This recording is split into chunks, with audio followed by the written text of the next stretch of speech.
Salve, salve galera do Clube do Esporte DF, 3 de outubro de 2022. Você que está ligado na TV Cidade Livre, a sua TV comunitária do Distrito Federal. Hoje um convidado especial aqui do meu lado. O cara é atleta de futebol eletrônico, meu amigo. O nome dele, Luiz Miranda. Salve, salve, Luiz. Seja muito bem-vindo ao Clube do Esporte DF. Obrigado a todo mundo aí que está assistindo. É um prazer estar aqui. E olha só o que eu falei. Exatamente isso que você ouviu. Ele é atleta de futebol eletrônico. O que seria o futebol eletrônico? Nada mais, nada menos do que aquele play que você joga ali no FIFA, em Win Eleven, né? Para os mais velhos, sim, a galera que curtem o Win Eleven do PlayStation 1. Também tem o Evolution Pro Soccer do Super Nintendo. Olha aí, fui longe, hein? Foi longe. Tô revelando minha idade, cara. Mas a gente vai falar sobre essa modalidade que está crescendo e muito, está pegando muito a molecada aí, e já começa a ter uma discussão, inclusive, dessa modalidade entrar nos Jogos Olímpicos. Então, vamos lá. Por que você começou essa modalidade tão gostosa que eu sou um adepto? Olha lá, Rafa, hoje eu comecei o FIFA através por causa do meu pai e dos meus tios. Eles jogavam desde o FIFA 9, FIFA 8, então eles botaram eu pra jogar, já que eu gostava muito de futebol. Então, depois disso eu só fui gostando cada vez mais até disputar meu primeiro campeonato, onde eu tive um terceiro lugar, sendo o mais novo da categoria, com 10 anos. E com meu pai ali, né, coruja, então ele ficou bem orgulhoso e de lá pra cá sempre fui aprimorando minhas técnicas e disputando mais campeonatos. Pois é, você falou de aprimoração de técnica. Como é que funciona isso, cara? Tem tática, tem técnica dentro do videogame? Principalmente no FIFA tem bastante técnica, né? Nós temos diversas táticas durante o jogo, você tem que analisar bem o seu oponente, porque cada minuto é valioso dentro do jogo. Então, as táticas ali no FIFA acabam por decidir quem vai ganhar a partida facilmente. Quero mandar um abraço para sua mãe, Dona Wagner, né? Que está aqui nos acompanhando. E ela que fica ali meio confusa, não sabe se incentiva, não sabe se traz o rapaz pros estudos, né? Exatamente. E só deixar claro que esse rapaz aqui tem uma capacidade incrível. Ele é aluno da Universidade de Brasília. Ele conseguiu aí faturar a medalha de ouro aqui interno da seletiva dos Jogos Universitários e participou do JUBES. O JUBES, que é muito tradicional e abriu as portas aí pro e-games. Eu queria que você falasse isso, como é que é conciliar educação, jogos, educação? Você é um menino muito novo, né? Como é que você faz isso? Olha, é bastante difícil, porque minha mãe até fica chateada comigo às vezes, porque eu tenho prova nos outros dias e eu tenho que jogar até tarde por conta do FIFA, para manter o nível, né, no FIFA. A gente tem que treinar bastante. Mas durante os jogos foi um campeonato bastante disputado, já conhecia vários dos meus adversários que também eram jogadores profissionais. Então acabei que eu faturei o terceiro representando a UNB. Conciliar é bem difícil, porque quando eu fui participar de jogos universitários, de manhã eu tinha prova de cálculo e álgebra e à tarde eu tinha que disputar um terceiro lugar. E eu também tive que disputar logo antes, né, um dia antes também tive que disputar para ver se eu ia para a final. Então acaba que é bem complicado.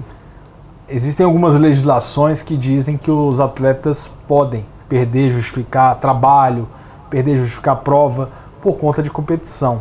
Mas existe preconceito com os professores da Universidade de Brasília quando você chega lá e fala: professor, vou ter que perder essa prova. Mas por quê? Porque eu sou atleta de quê? De jogos eletrônicos. Ainda existe? Ainda tem esse preconceito? Exatamente, tem um preconceitozinho pela parte dos professores, porque eles acabam por achar que é mais uma diversão do que algo meio que profissional, né? Já que os esportes estão crescendo cada vez mais, então eles não têm muita noção do que se trata quando você fala, sou jogador de FIFA. Até mesmo tem uma situação engraçada lá nos Jogos Universitários que eu tava meio que falando que eu achava uma coisa do basquete que não era tão emocionante pra mim, e aí umas meninas ouviram e perguntaram que eu era atleta. Aí se eu falo FIFA, aí fica meio sacanagem, né? Aí a menina ia sacanear com a minha cara. Aí eu falei assim, futsal. Ela falou: eu vi você disputando FIFA, mas fica tranquilo que eu respeito FIFA, tá bom? Aí eu achei engraçado, mas os esportes estão crescendo cada vez mais. Então sim. E eu ia te perguntar como é que tá esse cenário aqui dentro do Distrito Federal. Como é que você participou da Federação Universitária, mas tirando esse rol, né, esse leque, existe realmente um lado profissional? Já temos campeonatos físicos, presenciais acontecendo? Sim, nós temos bastantes jogos já físicos acontecendo, feito pelo Luciano também da BNT e pelo Rogério. Então, eles cada vez vêm proporcionando mais campeonatos pra gente. Eu já tenho alguns amigos já que também são competitivos, que é o Breno Marangoni e o Joshua, que são meus amigos já de muito tempo. Então, esses campeonatos acabam por ser sempre disputados por muitos prós. Até agora, eu acho que dia 8 vai ter um campeonato Copa Goiânia, e aí a gente está decidindo se a gente vai junto, se não vai. Que às vezes esses campeonatos costumam valer bastante grana. Meu amigo, e aí bolso cheio, alegria garantida, né? Não tem outra e a continuidade também de um trabalho. Para as pessoas que estão em casa ali e estão jogando de forma amadora ali, brincando, quando dá vontade joga, e aí ouvindo você e despertou a vontade, o interesse de ser profissional. Quais dicas que você dá para essa pessoa? Olha, primeiramente a pessoa também tem que ter uma mente bastante focada, né? Porque o jogo acaba por meio que te deixar às vezes um pouco sem paciência, por conta que não representa totalmente um jogo na vida real, né? Ele é um simulador de futebol, mas por vezes não acaba sendo exatamente isso, né? Então eu acho que a pessoa tem que ser bastante focada no que ela quer, tem que treinar várias vezes ao dia para você não perder o costume, criar novas jogadas. Ter um coach faz bastante diferença, falo por experiência própria.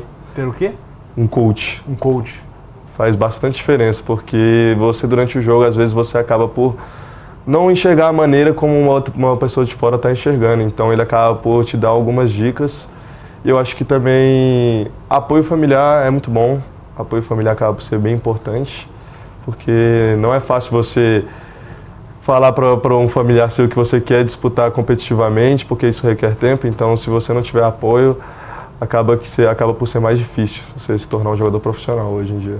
Hoje, as plataformas, a gente tem, do lado da Microsoft, nós temos o aparelho top, que é o Xbox, né? Series, né? Sim. Se eu não me engano, e tem, da Sony tem o PlayStation, né? O PlayStation 5.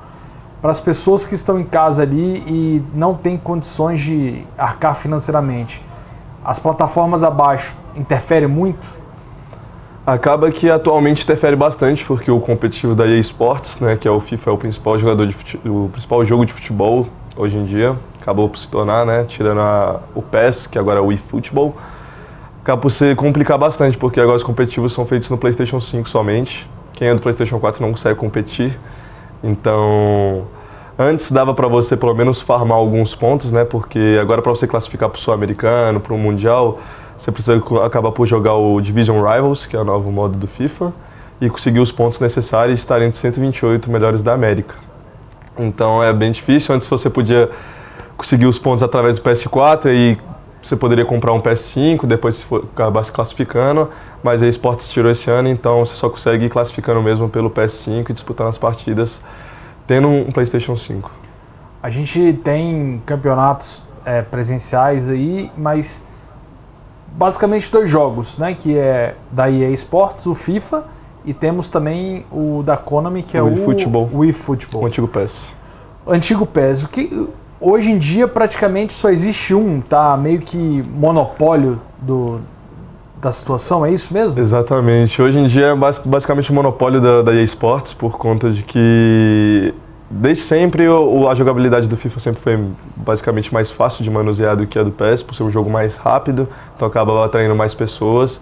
Mas o PES detinha pelo menos os direitos dos times brasileiros, o que acabava atraindo muitos brasileiros para o seu cenário de jogos. Mas a partir desse ano eles perderam a exclusividade dos times brasileiros e agora está por deixar para a EA Sports. Então acaba que a EA Sports é o principal jogo de FIFA hoje em dia, até por ter mais premiações e campeonatos internacionais. É incrível, né? Porque o mercado estava mudando. A FIFA, uns 5, 6 anos atrás, estava apanhando realmente dentro do mercado, porque a EA chegou a Konami chegou com bastante grana, inclusive comprando exclusividade de clubes, de times, de jogadores, né? E a EA estava até passando por um mau bocado. E aí, de repente, o mercado faz essa volta. Você acha que a EA consegue se consolidar de vez dentro do mercado novamente? Eu acredito que perfeitamente essa resposta seria fácil, sim. Ela consegue se consolidar muito fácil, por conta de já ter muitos players fiéis. Eu jogo FIFA desde 2010, então nunca abandonei, nunca tive vontade de jogar o PES.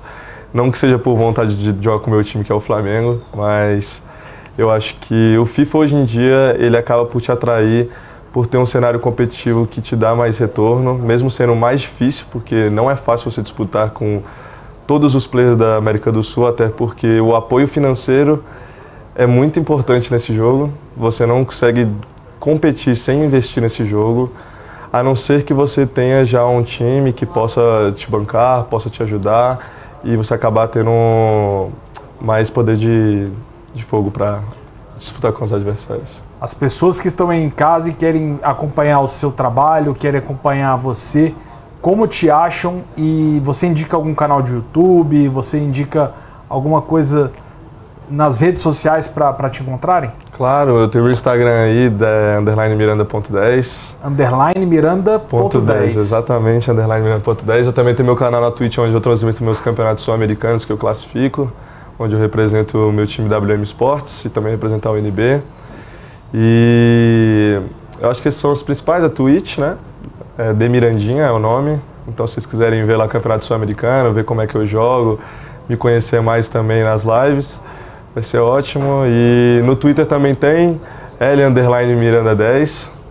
Então essas são as minhas principais redes sociais. Seguir meu time também WM Sports e seguir a UNB, por favor.